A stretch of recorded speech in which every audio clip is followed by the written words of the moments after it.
Welcome back to episode number 511 of the Whence podcast. I want to thank all of our supporters, the contributors, fellows producers, and legacy partners for all your help.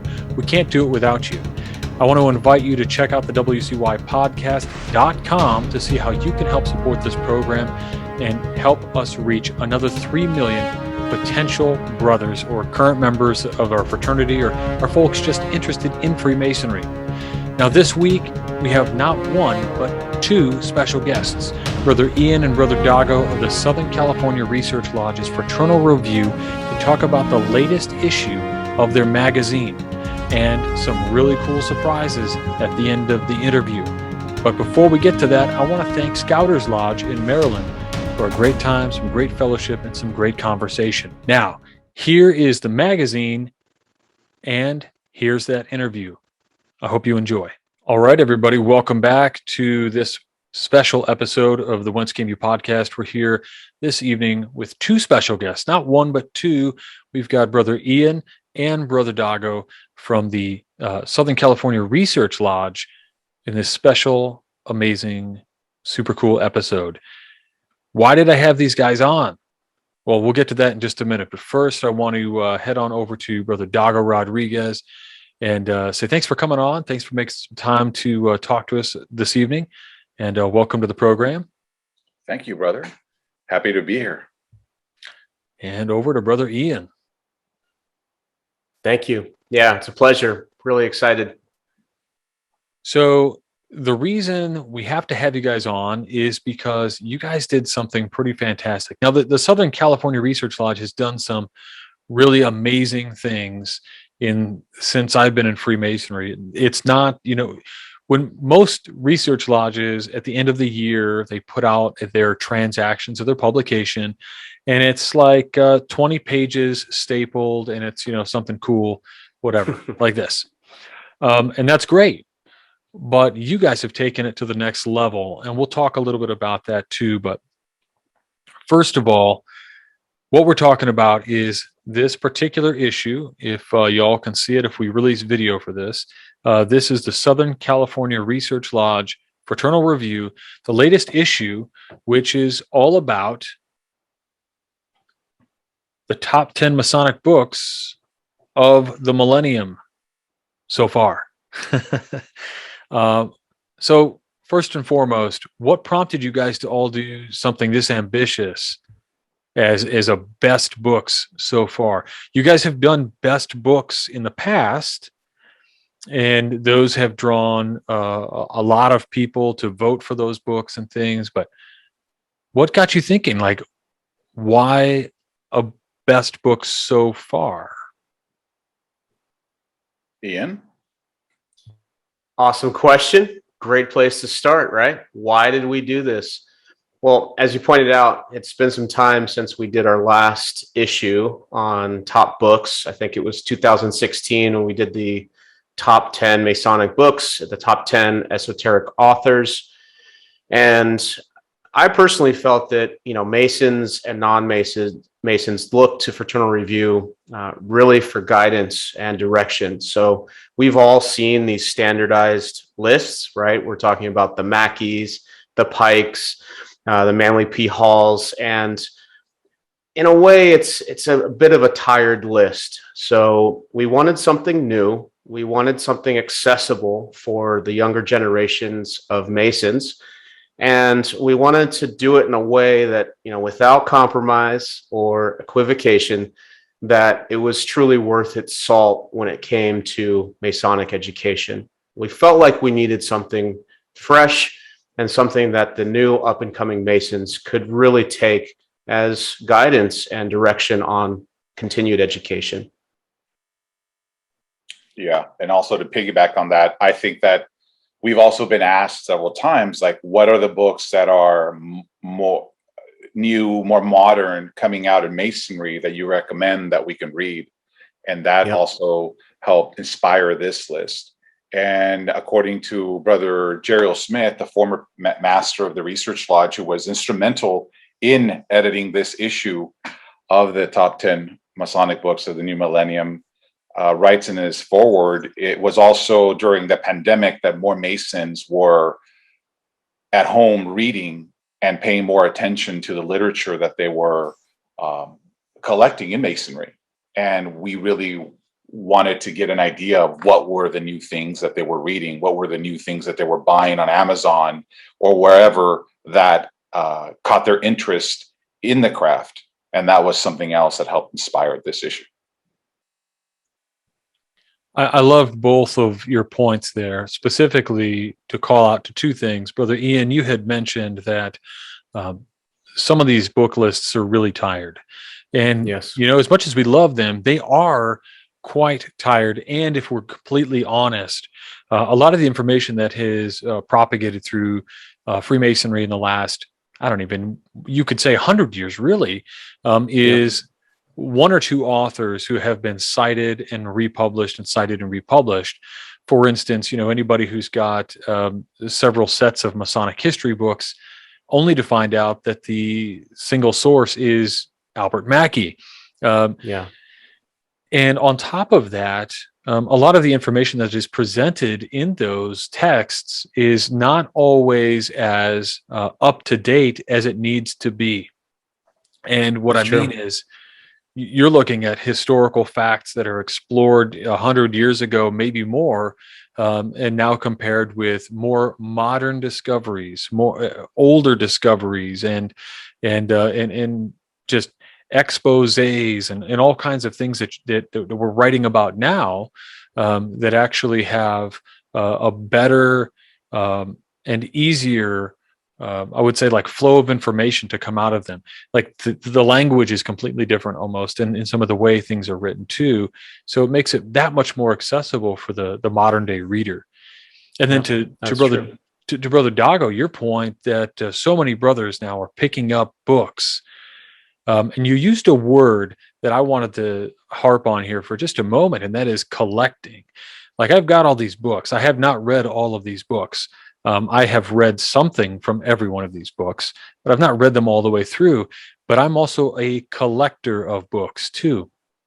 So along my Masonic texts, which is pretty much this center and all of that. But the other side is things like, first editions of Ripley's Believe It or Not. So I collect books too, and we do a lot of collecting with books in Freemasonry. I see a lot of guys post images of the books that they've received. And they're always, the cover's not even creased yet.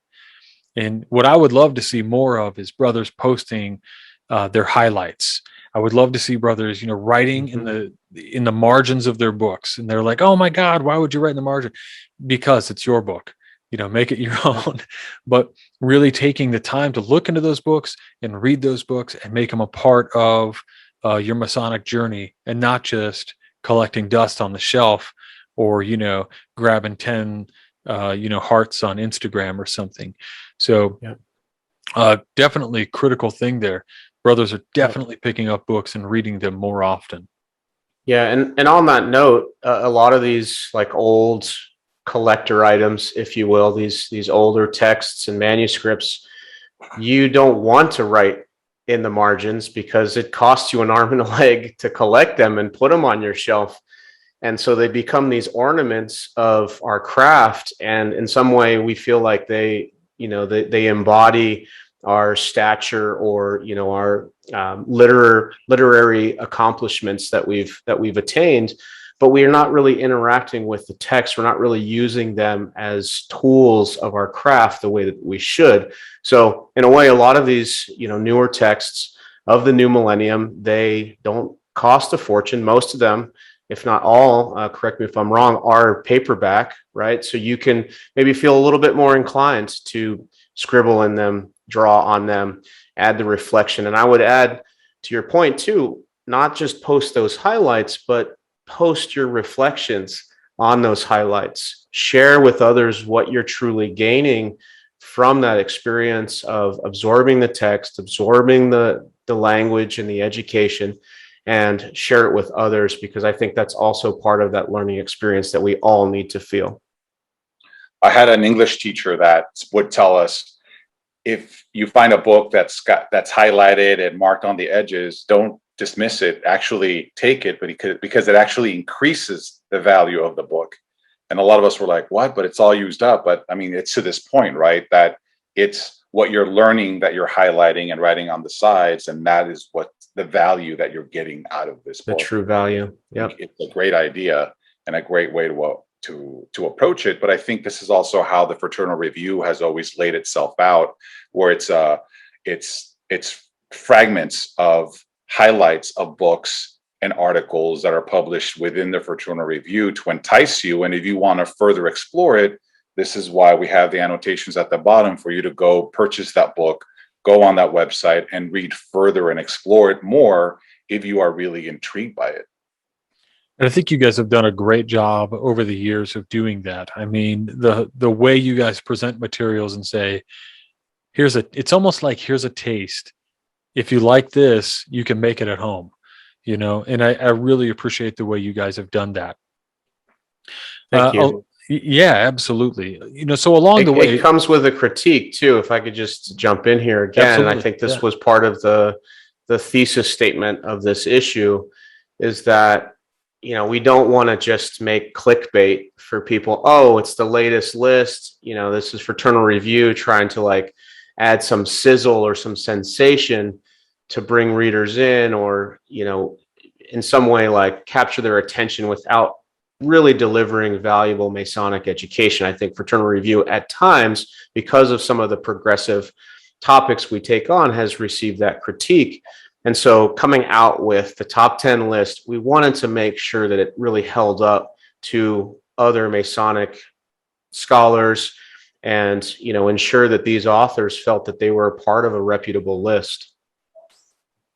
Yeah, and I think you guys, again, have done a fantastic job with that. And speaking of the content that comes into this, I mean, obviously, there's a lot that goes into doing this, from planning and all of these kinds of things. But as you guys started to put this all together, did you guys have any surprises along the way? Things that you guys really were taken aback by, whether that was choices of books or books that really started to stand out as you guys were counting the results, or any surprises along the way, anything like that? To me, the biggest surprise was Jamie Paul Lamb having 2 books on the top 7 of this list. He's a fairly new scholar in the game, and he's already getting this great reputation of readership that is unheard of this quick in the game, right? And I think, in the context of piggybacking what Ian was saying, we are proud of this list because it starts to set I don't want to say a standard, but a line of, well, will these be the authors that we're talking about in 50 years, in 75 years? Are they going to withstand the test of time? Because that's what, how it truly will define it. And I don't see any of those top 10 not really withstanding that. I think they all are contributing something unique and important to the fraternity that will be looked at from time immemorial in understanding where we were at this present time, and the thought process that we had in the craft. Whether we agree with it or not, that's the great thing about a list. We can hate or love some of these books, but this is what the consensus has been at this present time that we're living in. So I think it's cool and fascinating on that, archaeological sort of way of looking at where we're at with the craft right now. I mean, we might be saying that we're standing on the precipice of these great icebergs, right? These great monoliths of up and coming Masonic scholars and authors. And I personally feel that way about a handful of people on this list, but Jamie Paul Lamb in particular, the fact that these 2 books he's written and published in the last 4 years that land atop the list, top 10, I think position 7 and position 2. It's just an incredible feat. That was one of the biggest surprises for me as well. And just to quote Brother Jeriel Smith here, he says, quote, writing these two books published again in just the past 4 years, the fact that he's in top 10, 7 and 2 of the New Millennium book poll establishes him as a rising star of American Masonic authors. So I do think that this in some way is foreshadowing, what's to come out of these great minds and these brilliant scholars. You have to look at it in the way that they write, and also what they're writing about. And what I find fascinating is that in years gone by, our most prolific Masonic authors aren't guys like Mackey. Those guys are seen as administrative definitions and general, ideas about what concepts of Masonry are. On the other hand, there are very few reputable, okay, and I'll use that term and I mean it, reputable Masonic authors writing about things of any kind of a spiritual nature, or even supernatural or occult, or deeper meanings in Freemasonry, even just philosophical. Yep. Very few that withstand the test of time. You've got people like, Eliphas Levi, who, if we're being honest, cool book, great esoteric concepts, but how much of it is grounded in reality, in fact, or whatever? You've got like a handful of authors like that. And then here comes people riding on the precipice, which is people like, J.D. Buck or Krieger or Steinmetz. And then you start getting into guys like Plumer and guys like, Pottinger, for instance. And maybe just before those guys, still riding those lines, are people like Manly P. Hall.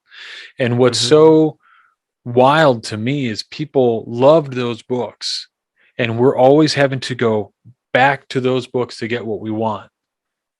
And here you've got a handful of books on this list that are very spiritual, very philosophical in nature, that explore these concepts both in that sense. And of course, JPL also does that, with his books, both Myth, Magic, Masonry, and Approaching the Middle Chamber, in a not just a philosophical kind of magic way, but he's explaining why it's seen in those ways, almost in a scientific way, which is really refreshing.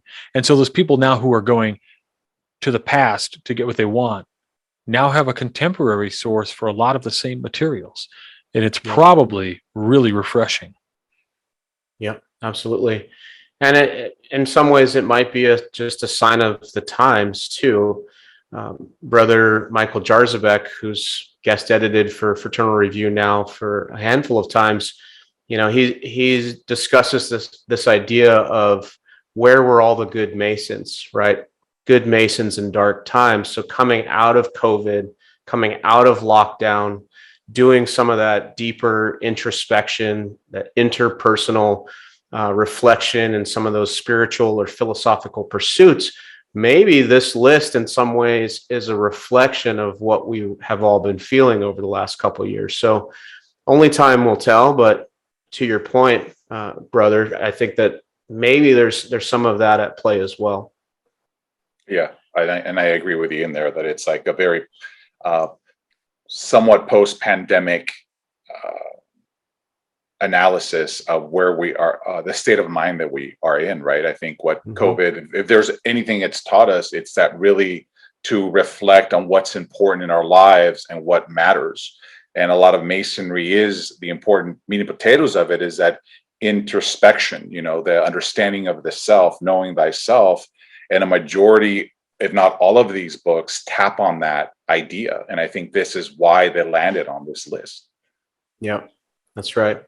One other little surprise that came out of this, and this is a bit of a backstory just on like the operations of how we put this together. But when we first administered the poll, this went out essentially to every subscriber of Fraternal Review, plus our own peers, our own networks. And from those initial ballots and that initial polling, we came up with this first list. once the top 25 list was locked, all the votes were counted, and I know we're going to get to that question about were there any recounts.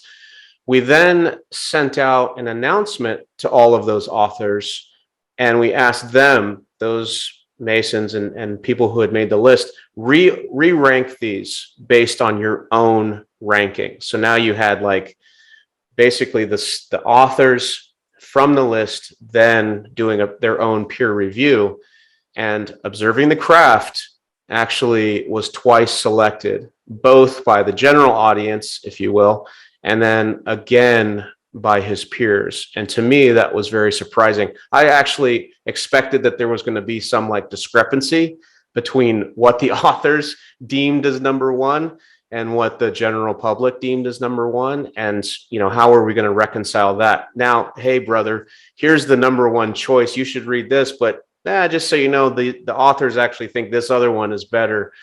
Luckily, we didn't have to reconcile that. And to me, that was not only a delight, but a surprise. And that's on page 5 of the magazine. That's crazy to me. But it does speak absolutely to the, I would say more to a snapshot in time of the attitudes of the brothers present today and what they're looking for, what they want Masonry to be. And if that is it, right? Like, hey, I want you to read something about what Freemasonry should be. Well, it's not this book or that book. It's Observing the Craft, right? This is what overwhelmingly brothers are looking and want. And what's interesting there is, what if Grand Lodges are listening?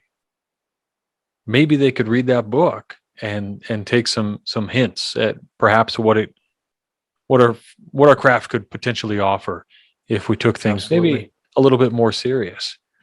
Yeah, I agree. I think that book gets misinterpreted, I think, a lot.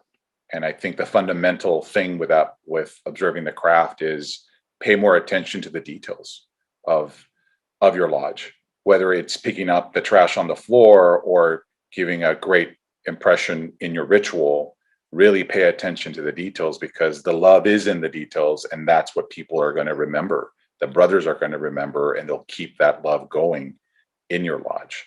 And if they broke it down to that bone marrow and stop looking at the superfluous parts of what he writes about, I think they would definitely jump on board and agree with what the text says.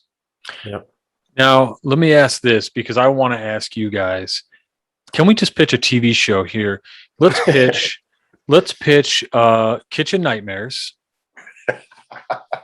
But with Andrew Hammer going to a lodge. Can we do that? Nice. Could we make it? He would have and he could just swear and call people like a donut and be like, you donut. Rebuild the lodge. Yeah, that'll be an awesome study. All right. That may work, but it may also drive the production crew a little batty with all the editing he may require, may or may not require. Oh my goodness. All right. Well, how long did it take to organize this? Because the way you guys really talked about it, it sounds like this thing was in the making. You had mentioned in the green room when we were talking before that you had been conversing with authors. I don't want to give anything away yet because we got a big thing to announce here at the end of this interview. But you were working with some authors, some things were sent, and you had been collecting things like quite a while ago because you knew that this was happening. And so how long does it take to organize an issue like this with, polling results and then polling authors and, all the soliciting the responses, which has to be just a nightmare, logistically, if you're not organized, collecting, counting, designing the magazine. I mean, the layout alone. How long does this take? Brother Dago, you want to take that one? I have an answer. We actually had the seed of this idea back in 2019, but we had so many awesome themes that year that we decided to push it to give us more time to put it together, and voted to put it in 2020. In August, we decided to set it to release it in September of 2021, which traditionally that's when all our last 2 polls have been released. It's in September for some odd reason, but that is how it was slated. And then through the end of 2020, we were just sort of arranging and getting the infrastructure set on how we were going to tackle it.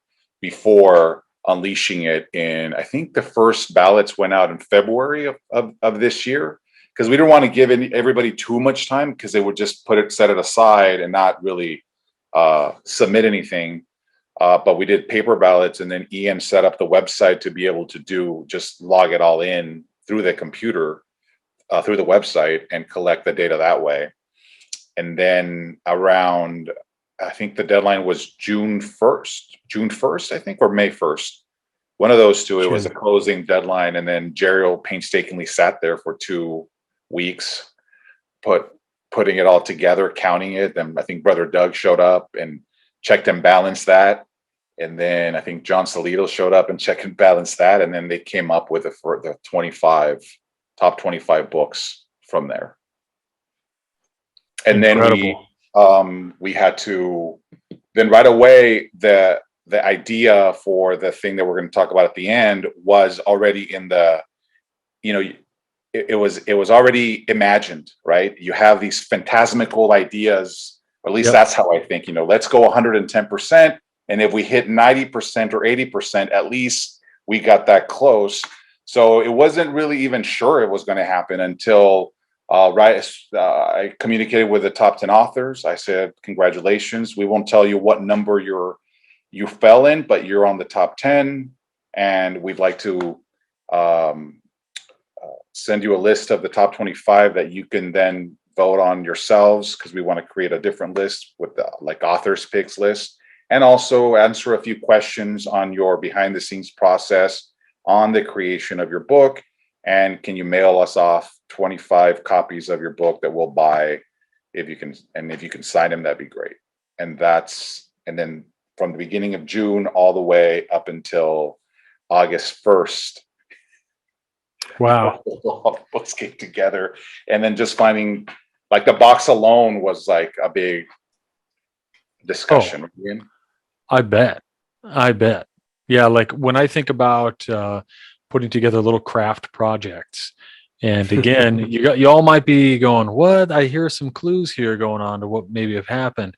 But I know you, Dago. I know Ian. You guys are perfectionists. There is everything has to be perfect. I mean, when the first time I had talked to Dago, when you and I started talking about, would I buy? I think you said, would you buy a leather-bound edition of Southern California Research Lodge's publication, on a yearly basis? I'm like, I would buy a leather-bound edition, in a nice, box, and it comes to me. I get to open it and unwrap it. I'd pay leather-bound Harry Potter style book. Of course, right? I give you $150 for that, easy, all day long. That is the coolest thing. That doesn't surprise me as one of Dago's ideas. Crazy ideas, and his vision is really what drives a lot of us. I think it should be said that the amount of time we put into this is a direct reflection of the respect that we wanted to give to these authors, and the respect that we have about Fraternal Review and its mission, and the education and the light that we provide. It's a huge honor to pull something like this off. Yes, it's an incredible feat, but it's also a huge honor that these authors, these scholars would want to participate and be honored by our work. So going back here to Brother Andrew Hammer for a second, this is a way that we observe the craft. This is the way that we focus on those details, and we give it the attention that it deserves, so that it does elevate it, so that we can pull something like this off. If we were to just throw this together in a few months, and maybe we could have, there's no way that these authors would feel the way that they do, being recognized on a list like this. And for me, it's a way to pay respect and a way for us to observe the craft. Absolutely agree. I think you guys did a tremendous job. Looking at putting this thing together over these weeks, months, and kind of like years, right? Since you started thinking about it so early on. What was your favorite part of putting together this particular issue? Design, having to, getting to bend the ears of the authors. I mean, what sticks out to you both in particular? My answer is really straight ahead. So I'm one of the newest members of the Southern California Research Lodge.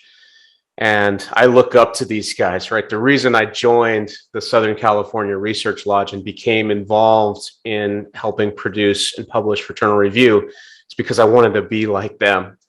So for me, the biggest reward was really just going through the process and being part of that editorial process and seeing a project from beginning, middle, and end.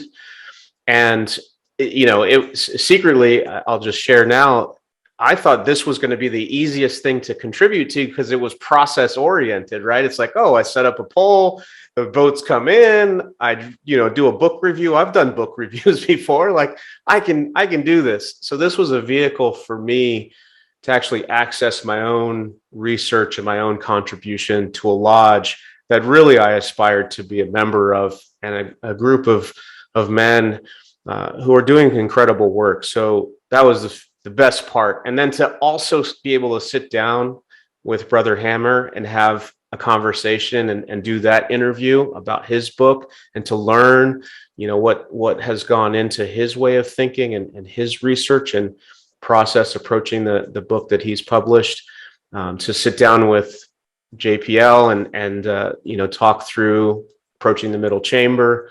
It's been a wild ride, and it's been just a joy to learn and be a part of the process for the first time since joining this lodge. It's awesome. And that's what it should do, right? That's what a research lodge should do, is, inspire its members to contribute, and grow at the same time. To me, there's not one thing, just the process of putting this together. I'm like the behind the scenes kind of guy. I like that more. And just seeing an idea realized and come to life, whether it be the magazine or the thing we're going to talk about at the end, it's just that idea that goes back to that second degree in Masonry of the power to create and being able to inspire others with what you create. And I think that is what I love about this process, because I know the strengths and the flaws of this issue, and nobody can damn it or love it as much as I can. So that's why once it's out, no matter what they say, it doesn't really change my opinion of it. It's just what they'll never take away is the process that went into the behind the scenes that went into putting it together. And that's what I enjoy the most out of this whole machine that we have here at the Fraternal Review. But it is work, and it's time consuming work. And if we can inspire at least one Mason to open up a book that they would have never thought of opening up, I think we've done a job.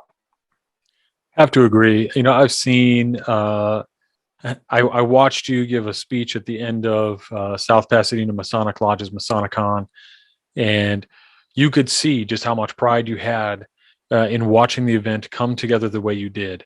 You are very much behind the scenes, but make no mistake, you are a driving force. I would say nationwide, if not worldwide, to people who know you and really know the works that you put together. I mean, really, Fraternal Review was the first time I ever opened a Masonic magazine outside of something like Living Stones or the Working Tools. That, like, those magazines were cool, but you guys had the edge. You had the pop culture edge. You had the stuff that was like relevant right now. And it wasn't, it was like succinct. It was, it just had something magical. And I think that's what a lot of people are really looking for today. And you're doing it, and it's awesome, and it's really inspiring to see what you guys put together. For sure, but it's a team effort, right? It's like this could. I mean, Brother Daryl was, seminal in championing this issue and working his tail off to make sure this issue came together. And if he had it his way, you probably see 10 more pages in this manual. That's true. There was just so much information and data that he was collecting. He's like, we could show this, we could do these graphs, this data, like there's so much cool information and telling information that we can put in the issue. And I'm like, well, it's just too much. Well, the thing is, the love for it is what I love about it, for the listeners, I totally agree. And for the listeners, you guys should know that if you subscribe to this magazine, it's typically 19 pages. 16, actually. 16. Yeah. And this time around, it's 24 pages. So they put in extra time and effort, extra money, extra investment all around the board to bring you guys. Ads. No ads. Yeah. It really it's is. Funny you have to say that in today's day and age. You absolutely do. It's ad free. It's a subscriber co-op magazine in a way, right? It's like they are the ones that keep it alive and flowing, and it's a testament to our subscribers that we get to push the boundaries as far as we can, if you will, and enjoy the process of putting these together with ideas that a lot of Masons are probably thinking about, but not really exploring in their lodges or seeing in other publications or in books. So we're here to highlight that and complement their Masonic journey and not change it. We're here to complement. What did you guys have in terms? So when you put together a poll or a voting process, the whole country's like up in arms over voting, right? Like I'm sure you guys had recounts in Texas and hanging chads and all. No, I'm just kidding, right? But what from a voting perspective, like you did paper ballots, you said you had a web ballot. How did you bring that all together to, ensure that you got the right stuff, you got the right votes? Was it a complicated process? I know you said you had Brother Jerry Smith working on it for a couple of weeks, and yeah, I mean, we accounted for it by using a unique identifier that happened to be an email, first, last name, so full name plus email. If someone truly wanted to game the system, they probably could have, made a motion in lodge and said, okay, everybody vote for my book. But that would have been obvious, right? Because you would have had the same votes or the same book showing up multiple times from one district or one lodge. So yeah, we went through and again, Brother Jeriel, he was instrumental in this process, really ensuring the accuracy, making sure that there wasn't any fraud and there wasn't any reason for recalls. Although now that you mention it, I mean, Brother Dunning, his book did make the list, so maybe we should, and he's from Texas, so maybe we should do a recall. It's probably too late now. But no, I think because of the unique identifier and the fact that it was so clear based on how different the votes were when they were coming in, it was clear that it was authentic. That's good to hear, because I know people are going to ask about it, right? Let me ask. There were many. What's surprising was that there were some ballots that you could list the top 10 in the order that you felt they were important, and there were many that just listed 3 or 5. They couldn't come up with a top 10 list of the new millennium. That's actually pretty honest, right? Yeah. I think that instead of just trying to say, oh, yes, I've read all these books, they're either saying, A, I just can't recommend anything else, or B, I haven't read that many books and I'm not going to BS you here. So that's refreshing, actually. Yeah. And maybe that goes back to the question of what we found surprising. Now that you mention that again, Dago, was surprising actually at first that not many people had a completed list, or the percentage of those who had a completed list of 10 was less than those who had less than 10. So it is honest. And I think, Brother Robert, you point out two reasons there of why. Mm-hmm. But which books do you wish made the list that didn't? Like, I know there's the top 10, there's the author's top 10, the authors and scholars top 10. And then you guys even go on inside, I think it's page 5 that I'm looking at here, that you have the runners up, right? Which is 25 to 11. Were there any, so maybe a better way to ask this is, were there books you were surprised that didn't make it to the list that Yeah. were maybe personal favorites of your own? P.D. Newman, Alchemically Stoned. I was surprised. That is always a book that I hear in Masonic circles mentioned a lot, and it's not on the top 25. And I believe in the esoteric poll, the top 20, it was on the top 25. But to not see it on this list, I thought was interesting that it didn't make it on here. There's a book yet to come out. It's called Whence Came You by Brother Robert Johnson. That didn't make the list. But again, this list is only so far. So Yeah, that'll be to me, that was a bummer. book 100. So with the themes, right? You guys have done these book themes. I think this is the third time you guys have had a list that I can recall. So correct me if I'm wrong, but is there a future for more book-related issues, whether top 10 lists or perhaps centered on a particular book? Yeah, we were toying around with the idea of maybe just Masonic history books, right? Like that, like kind of breaking them down more into categorized books. But I kind of feel that it's better to let a poll like this rest and live for many years and then revisit it again to revise the list, as opposed to every year let's do a poll on a different strand, and then you just start muddling the original list.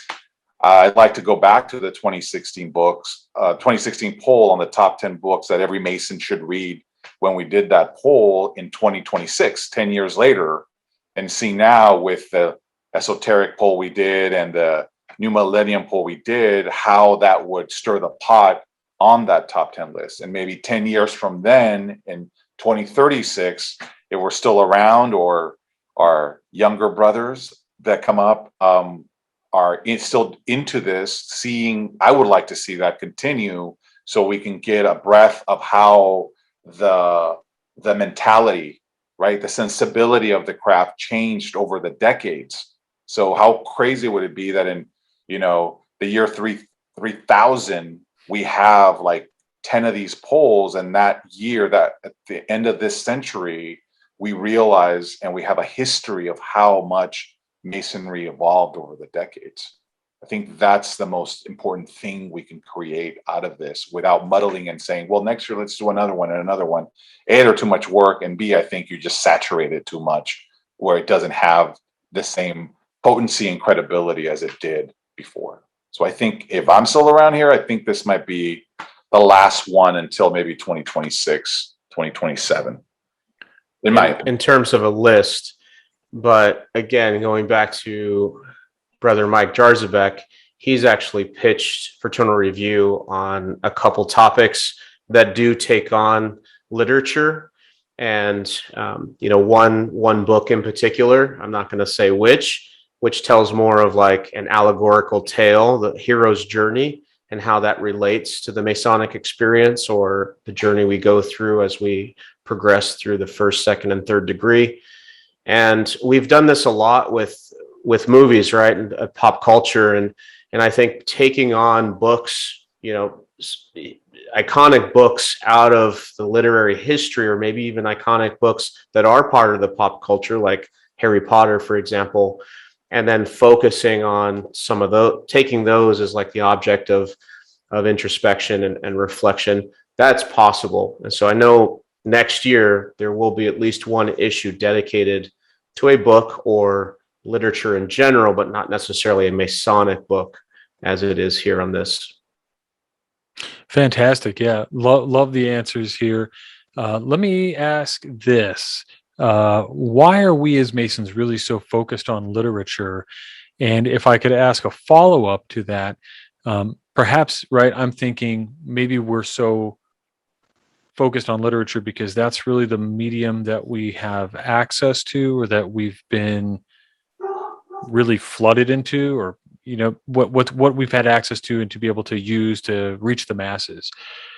And the second part of that question is like, can we do top 10 movies or comic books or some other medium? Are there other markets for Fraternal Review to explore? On the top, it's funny you bring that up, because we actually were talking about making a top 10 Masonic, connected themed movies, but we got together with some of the pop culture editors, if you will, and we amongst ourselves try to create a top 10 list first. Like, what would we put on there? And it was hard. It wasn't that easy, because then you start, is it going to be a poll on the top 10 movies that are about Masonry, which are not that many, or is it a top 10 poll on movies that connect to Masonry? And then you have an avalanche of a few of these back here. So that's where that one's an interesting one that we keep talking about every year, but haven't cracked. And I think it might happen, but not sure when exactly on that pop culture end.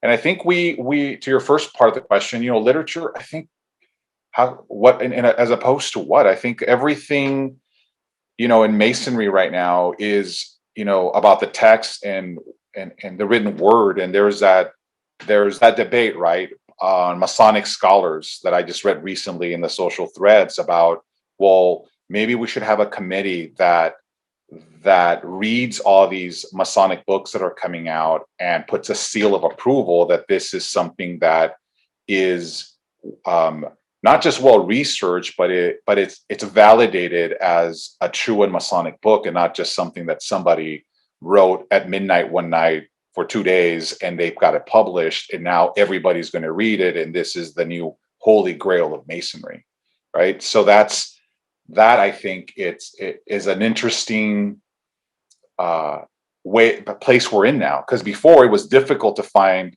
Masonic literature, and now it feels like there's a lot of different themes out there in Masonic literature that could fill anybody's taste buds.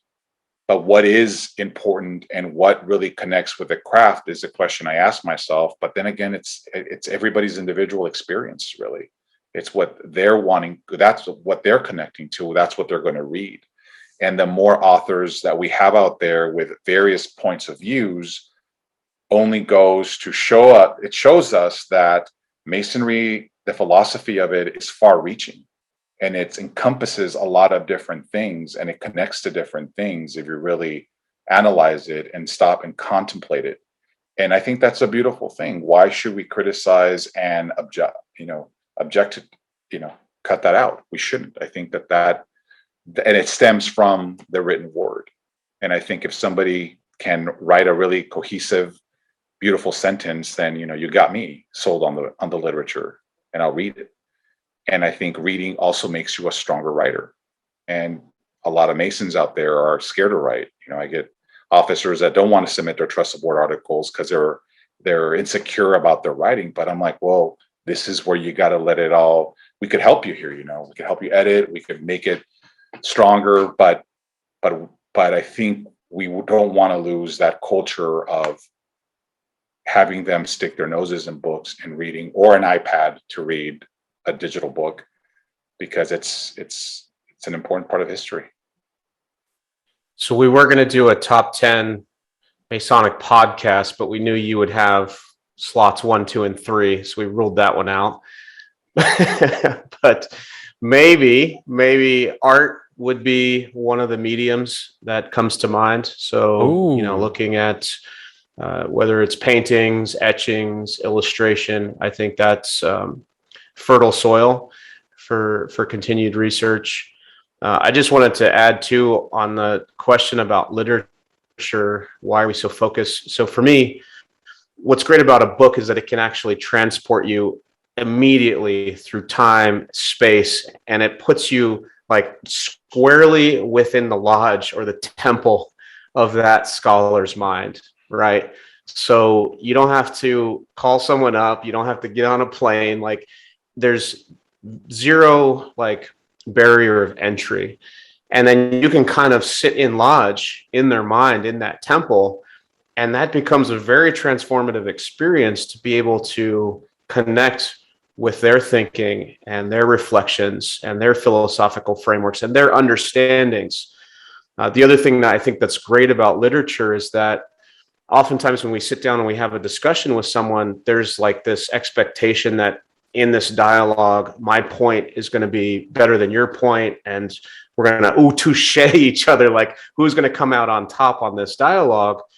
But a book gives you, even if it's something that you feel like controversial or somewhat confrontational to your own systems and frameworks of beliefs, it's non-confrontational, right? So you can actually, I think, push yourself into other areas of thought that a dialogue or maybe like a controversial piece of art, even, that wouldn't allow for. So I think that's really powerful. And then the other thing I wanted to add that I had jotted down on here in my notes is that it's difficult, again, speaking from experience, it's difficult to say, take the second degree lecture and then hear that enough times and break it down and memorize it to the point where you can actually like digest and get those little nuggets of inspiration and education. It's like coaching. It's like the extended version of coaching and counseling. So I can take a book and actually access parts of the ritual that I'm struggling to understand, that I really want to understand because I really want to work on myself and grasp like the knowledge and the wisdom that's being conveyed, but I can't. So a book can actually help me get to that place. And so I think it's a great form of mentorship in that sense as well. And that's, it just struck a chord right now that you said that, because I think what it also does, it gives you validation. When I was a senior deacon memorizing the middle chamber lecture, I was trying to see between the lines, like, why are we saying these words and why is this allegory so important, this metaphor?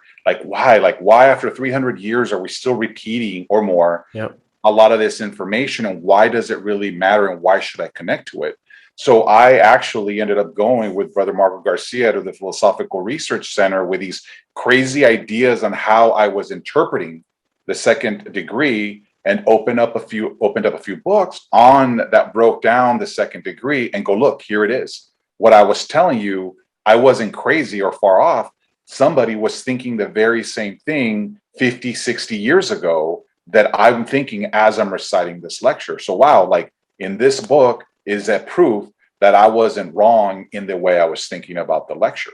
And it's also a shortcut when you think about literature, the number 10 book, 3 Stages of Initiatic Spirituality, Approaching the Middle Chamber with Jamie Lamb. They have put, if not months, years of research into these books, that in 200 pages in one or 400 in the other one, you can sit there and in a shortcut way get the same knowledge that took him years to put together into one of these books. If you want to improve your lodge, you go to Observing the Craft, right? And you read all the fails, misses, and inspirations and happiness that Andrew Hammer went through his lodge to finally come up with a formula that worked in the observant way of thinking that now you can start to implement in your lodge. So yeah, the text is important. And I think there's a lot in here that we can always take with us and that helps us grow, connect, and become better Masons, for sure, without a doubt. Wonderful answers. I would also just say that whenever I think about when I'm reading the text, I feel like, and it's true, you're reading the words of somebody who was truly living. Like these were their flowing thoughts. It's so intimate in a way when we think about it, and makes it that much more special, in particular with Masonic texts for me, because a lot of times these are talking about spirituality, the occult sciences, or merely points of view that it's just impossible. Somebody who's died and gone, you can read their book and they're instantly alive again. Yeah. Now, one of my last questions here for you is, I want to know, I alluded to it earlier, you guys are doing something so crazy with the magazine. for a research lodge. Most research lodges, we have transactions. Maybe we publish digital only. You guys are so progressive. You make these huge moves that really you see from small companies, not Masonic organizations.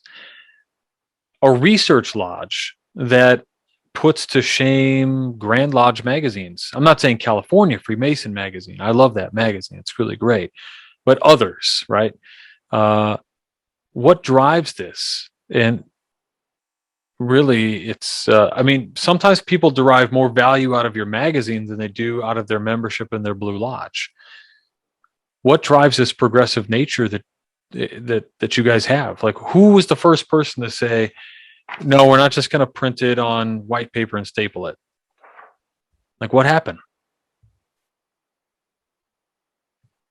I think it's back to that idea of the attention to details and what you would want to experience, what I would want to read, how I would want to hold this magazine, and the themes and subjects and articles that I would be enamored by and connect to. And I think that's where it starts. And the more we throw it into the executive committee roundtable and discuss it, the more it churns into something that you realize others in the room connect to. Some ideas we don't, and we realize why, and others we do, and we realize, yeah, we're all in this together as one to create this one issue that others hopefully will connect on the same level that we connect to it. Like, we never have said, oh, this is going to be a boring issue, but we'll let it go. It's always like somebody really loves it, and somebody doesn't think it's boring. They might hate it, but they still see the value in it, and they want to see it get out there and see what people say and think about it. So I think that's where, I don't know, the ability just to create something better and worthwhile, and again, just going from an idea to an actual physical creation and then a reaction to it, it just goes full circle from this. So Brother Dago is being very humble here. First of all, Brother Robert, thank you for that compliment. I think that's a very kind thing to say about our magazine and the work that we do. We're lucky to have such highly motivated Masons that have a wide range of skills, everything from design to research to writing to marketing and branding. And so I think it's a collection of what we bring to the table, but we can't lose sight on the fact that we have the best master of the lodge and Brother Dago. And Brother Dago, I don't know if you want to share with the listeners. I don't think anyone knows yet, except for me, the title that was just bestowed on you from California Grand Lodge. Oh, I don't think I'm supposed to talk about that title until October. Okay, well, maybe we'll come back and bring you on. But Brother Dago, just a quick little backstory. Before I came into the lodge, they were just doing like excerpts, right? Maybe this was 5-10 years ago. Brother Dago can correct the details there. And the first thing he did was like, one of his first mandates was, we need to start releasing original content. Like, it's no longer good enough for us just to be curating other people's words. Of course, that had value. And this is what, now 60 years as a research lodge, right? So we're standing on the shoulders of giants and people who have come from, from before. But Dago has really pushed that envelope forward. He has been the visionary, and you see this in his home lodge in South Pasadena 290. You see this in the work that he's doing at the Southern California Research Lodge, and you'll see it in Masonic education in the state of California as well. Thank you. Fantastic. Fantastic. I'm really excited to hear what's going on out there. Pretty awesome stuff, I can only assume. So we come to the end of this interview, and we've talked a little bit, we've hinted around. Some listeners out there think maybe you know what's going on. Maybe you do. Maybe you've received the magazine already. Maybe maybe you've seen something. But for those of you who haven't, I'll throw it over to you guys to announce this, because I think this is just like over the top, just over the top. Well, Drum roll, please.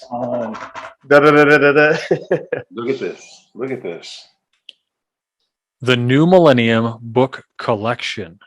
We put together this beautiful, well, the top 10 books, we had the author send us each copies of their books to put together in this never been done before box set where all 10 of the books are curated in this box. And you open it up, it's this beautiful decal right there, which I'm hearing rumors that we might have this decal available on the website by the end of the month. So look out for that. But with it, you get the certificate of authenticity sealed by the Research Lodge. Yep. You get the issue of the magazine, so you could reference the books. It's kind of heavy. And then you get all 10 of the books, many of these signed by the authors. Yeah. Wow. In the box. You can see a Myth Magic Masonry. Yeah. Words, Craftsman. It's like a box that never ends. It's the box, the Cube of Light. We were originally calling it. We wanted to call it the Cube of Light, but the dimensions were a little off to make that claim. And you get an SCRL pin with this box. So that pin is... we have to definitely thank the authors for contributing and sending us their books and being part of this top 10 list, this collection. We only have 21 of these numbered box sets available. So if you're a lodge that is interested in starting a Masonic library, or if you have a Masonic library already and you would like to expand it, by all means, have your lodge purchase one of these books one of these boxes before we sell them out. Or if you want to create your own library, for sure, you could buy it yourself, right, brother? That's right. So we have limited edition 21. We might be raffling one off. I'm not sure, but yes, it's a self-contained, hermetically sealed box, collector's edition box of the top 10 books of the new Masonic books of the New Millennium. It is complete with gold foil on the front and the inside. It has the seal of authenticity, as well as nearly every book signed by the author, and comes with a SCRL pin. And we've been able to do this virtually at cost, right? So for the cost of these books that you might find on Amazon, plus shipping and handling, which is included in the cost, you can actually either build into your current library, start your own library. And really our goal is to help ensure that this effort can be used for the benefit of as many Masons as possible. And you could order it through our website, the researchlodge.com. At the researchlodge.com, starting on Monday, September 6th. What is Labor Day? Monday, September 6th, right? I think so. Yep.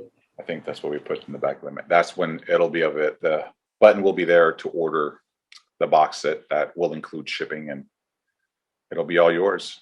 It is like the coolest thing. Where else have you seen this ever happen? Not only a top 10 list, but a collection of the actual books in the top 10 list in one uniquely packaged product. I mean, unheard. I have never seen this. Have you? Nope. Even when you go to, let's say, Grand Lodge sessions or something, you'll see McCoy's or somebody who will be there. They've got books for sale, but nobody has even done something as nice as pulled a curated collection of books for you. I think what this has done, this is saying, hey, these are the most valued books that have come out since the year 2000, all living authors. Hey, they're autographed. That's cool. They're paperback. Yeah, most of them are autographed. They're paperbacks. I mean, you can put them right there in your book bag. You can put them inside your briefcase, whatever. Take them with you. But it is exactly the starter case. I can't tell you how many times guys come and they say, Robert, what can you recommend in terms of my first Masonic books? And I always tell them, I say, well, what are you going to like, what's your exposure level? And I have to think about this, and I have to say, well, I want you to start off with Freemasonry for Dummies, because people laugh at it, but listen, That's what I said fantastic too. book, classic, fantastic. It's in the top 10. And then they go, what next? And they say, well, Bob Davis, Mason's Words. And they go, why? I go, because it talks about history and the ritual, and there's a little bit of philosophy in there too. It kind of bridges the gap. And they say, what about if I want to get spiritual? And then I say, okay, cool. So now I need you to go and you need to read Meaning of Masonry by Wilmshurst. And that's not on the list. Why? Because it's not in the new millennium. But the point is, this is a great curated box set, I think, for anybody to start their first library and add to it. It's awesome. Like, the fact that when you guys mentioned the fact that you could have this for a lodge, like the beginning for a lodge library, holy cow. Tell us how you felt when you opened your box set. You haven't told me, like, right? Because I'm like the kind that gets I used to buy the hugely packaged DVD collection, and I would slowly open it up to see how they like made everything fit, and it was packaged, and the attention to the details. Well, you know, I'm a details guy. And I think I've told you in the past, I would buy a sheet of paper if somebody like packaged it right. You know what I mean? Yeah. You could charge me $100 for a piece of paper. Nice. And I think we know this as a society, and in particular, I have to say that as a borderline Gen X or millennial, I'm very much in tune with things that are made by people that I love and respect, and who've put things together and taken the time. Like, I know what it takes to put together something special, right? Just like when you, at Christmas time, or gift giving, whatever your thing is, you're going to take time to put together a package, to wrap it nicely so that the opening is in its own experience.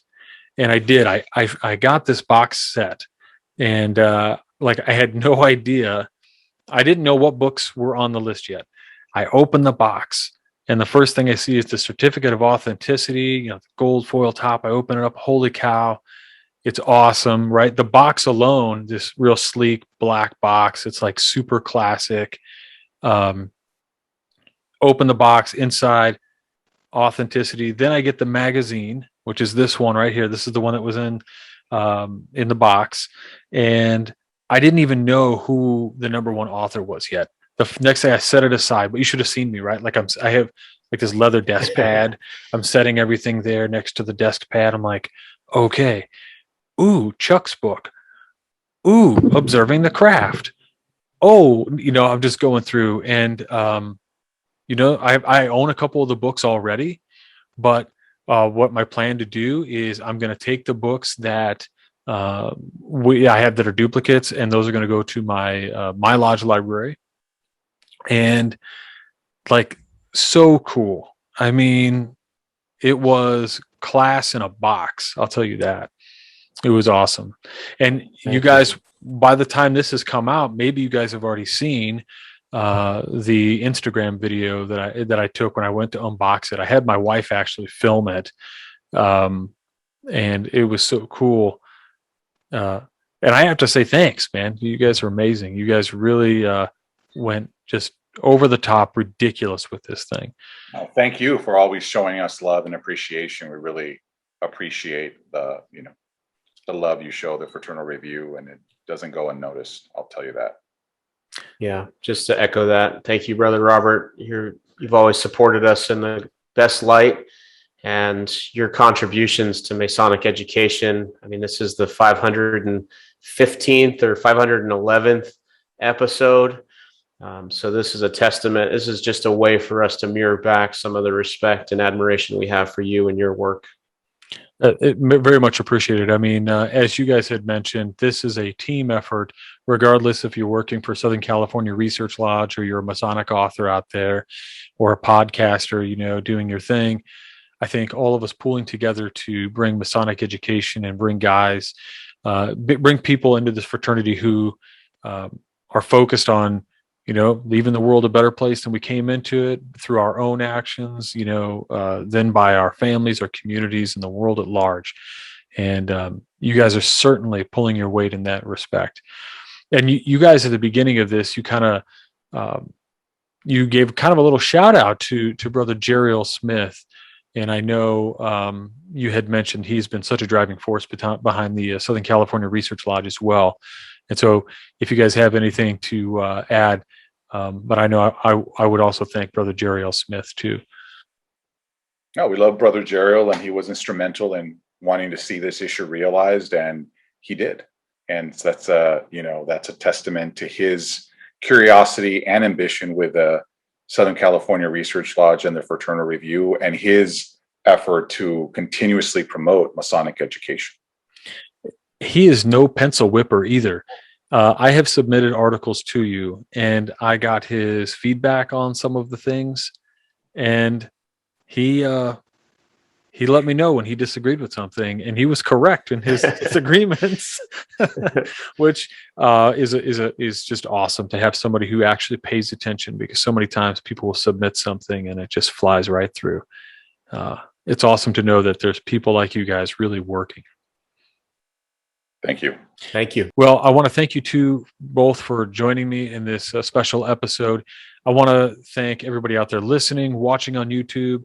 I think this is going to be a phenomenal issue for you to check out. I want to urge you to go to theresearchlodge.com and subscribe. I really recommend it to do the Lodge subscription. I think it's a fantastic addition. Check out what that entails. But also check out this new box set. It's really cool. And let me just pass it over to Dago and Ian for any closing thoughts or anything that you guys wanted to mention. Thank you for having us. And I think you hit the nail on the head. Go to theresearchlodge.com and subscribe to either the digital, the hard copy, or both issues. And starting September 6th, the new Millennium book collection box set will be available in its limited quantities for anybody that wants to purchase it. Beautiful. The only thing really to add that isn't redundant at this point is just to thank and acknowledge the great authors and scholars that have made this list, who continue to do this work, as Brother Dago alluded to. I mean, there are years, if not sometimes a decade, that goes into realizing a book. So to all the authors out there, and to all the scholars, thank you again for your continued work, and just wanted to share my appreciation for that as well. All right. Thanks so much, gentlemen.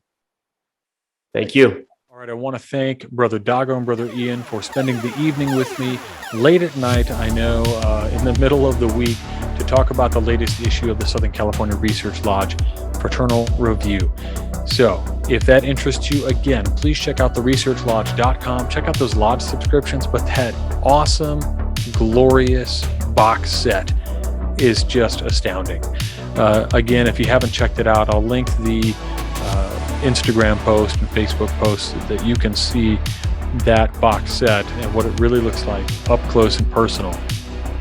I really just want to thank all of you for joining me on this special episode, really, of the Whence Came You podcast. Again, number 511. Thanks to our contributors, fellows, producers, our legacy partners for all of your help in bringing this show to nearly 3 million people.